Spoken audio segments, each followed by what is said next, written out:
5 ways to prevent stomach cancer.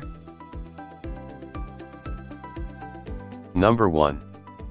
The dramatic decline of stomach cancer in the past several decades is thought to be a result of people reducing many of the known dietary risk factors.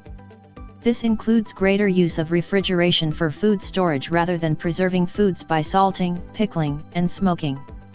To help reduce your risk, avoid a diet that is high in smoked and pickled foods and salted meats and fish. A diet high in fresh fruits and vegetables can also lower stomach cancer risk.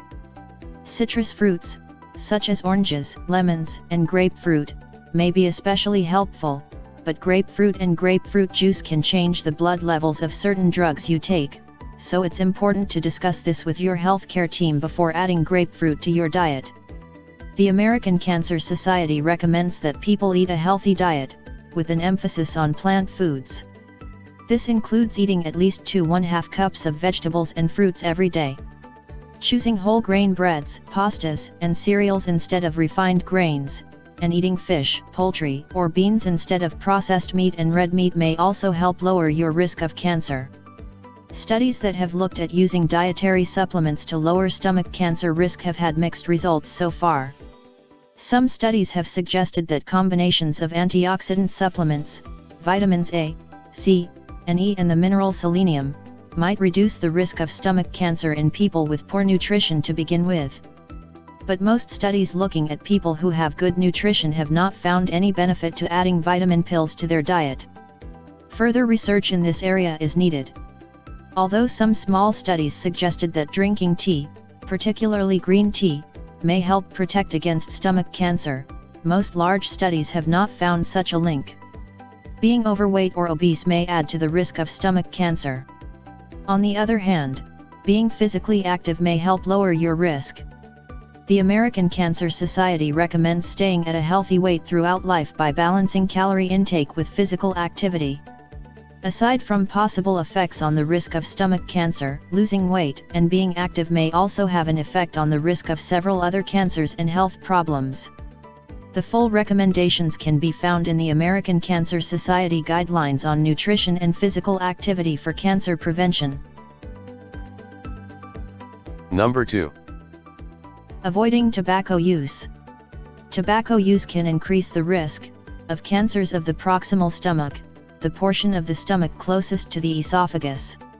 Tobacco use increases the risk for many other types of cancer, and is responsible for about 1/3 of all cancer deaths in the United States.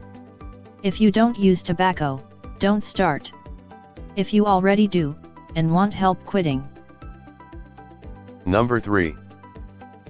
Treating H. pylori infection.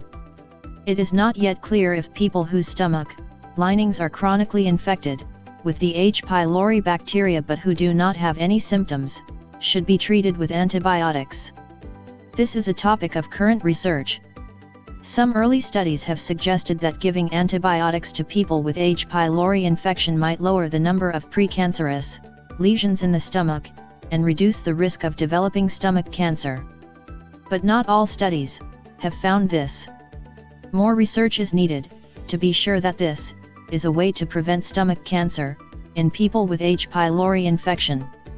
If your doctor thinks you might have H. pylori infection, there are several ways to test for this. The simplest way is a blood test that looks for antibodies to H. pylori. Antibodies are proteins the body's immune system makes in response to an infection. A positive H. pylori antibody test result can mean either that you are infected with H. pylori or that you had an infection in the past that is now cleared. Another approach is to have an endoscopy procedure, see tests for stomach cancer, to take a biopsy sample of the stomach lining.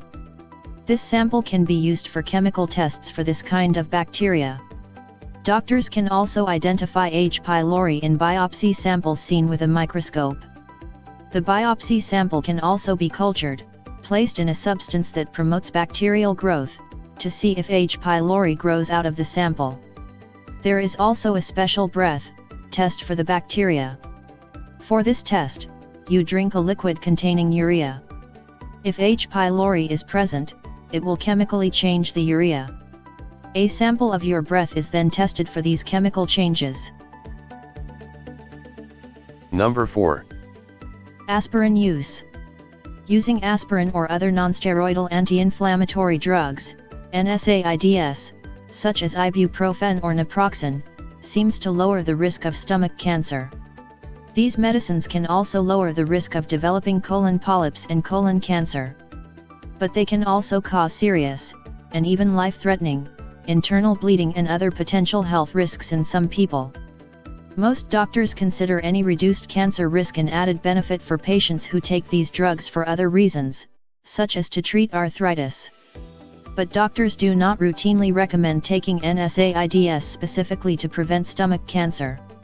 Studies have not yet determined for which patients the benefits of lowering cancer risk would outweigh the risks of bleeding complications.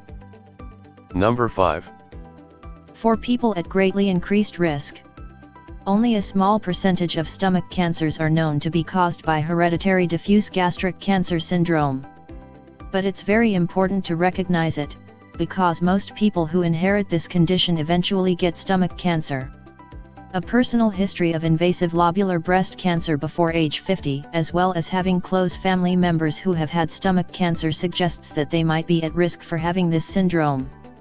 These people can talk to a genetics professional about getting genetic testing. If the testing shows the person has a mutation, abnormal change, in the CDH1 gene, many doctors will recommend they have their stomach removed before the cancer develops. Another hereditary cancer syndrome with an increased risk for stomach cancer is Lynch syndrome.